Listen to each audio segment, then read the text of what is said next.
There's a huge problem with the illegals coming through. And in this section, it's a problem. In some sections, it's a massive problem. But what details and you have to you have to make the people that come in, they have to be legal. That's Republican presidential candidate Donald Trump after touring the Mexico-Texas border today. A group of protesters greeted the controversial billionaire as his plane landed in Laredo this afternoon. Trump said several times today he felt he was in danger coming to the border, and despite controversial comments on immigration, he thinks he can win over Hispanic voters. Trump and his controversial campaign are topics of today's Point-Counterpoint.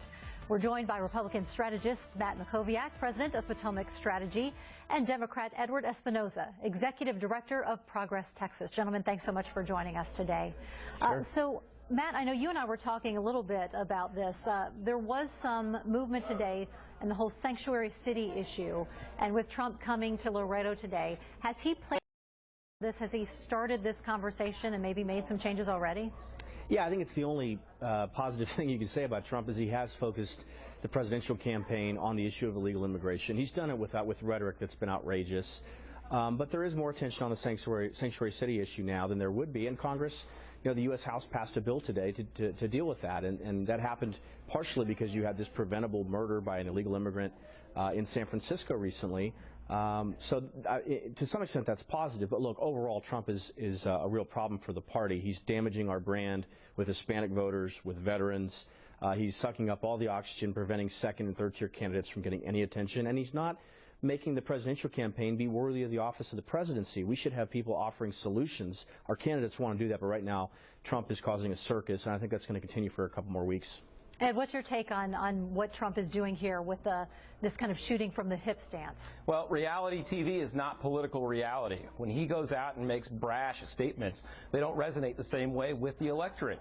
When he showed up today at the border, it didn't go the way that he wanted it to go. He was met with signs that said fuera, which means get out. The Border Patrol agents that were going to meet with him decided that it wasn't worth their time to meet with him.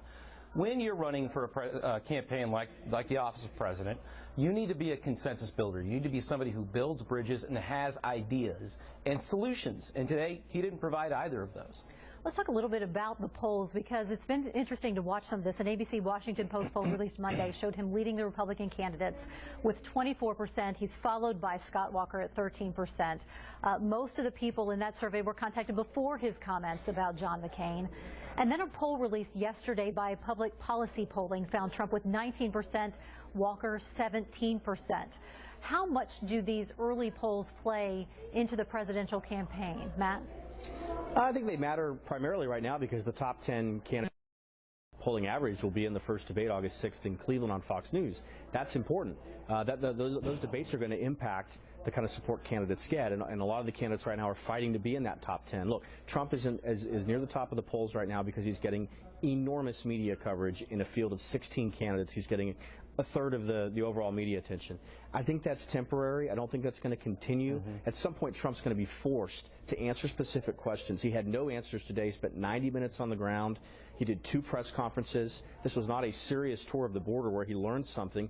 He was doing this instead to continue to get enormous media coverage, and he was successful at least in that. And Ed, in some way, does that help the Democratic candidates here? Well, having Trump as the spokesperson for the Republican Party absolutely helps Democrats right now. But like Matt said, we'll see how long it lasts. You know, Trump is a guy who's never had to be accountable to anybody. And when he's in a race, he's now going to have to be accountable to the media, to the other candidates, and ultimately to the voters. It's going to be an interesting one to watch. Ed, Matt, we appreciate you joining us today. Thanks So much. Thanks. An amazing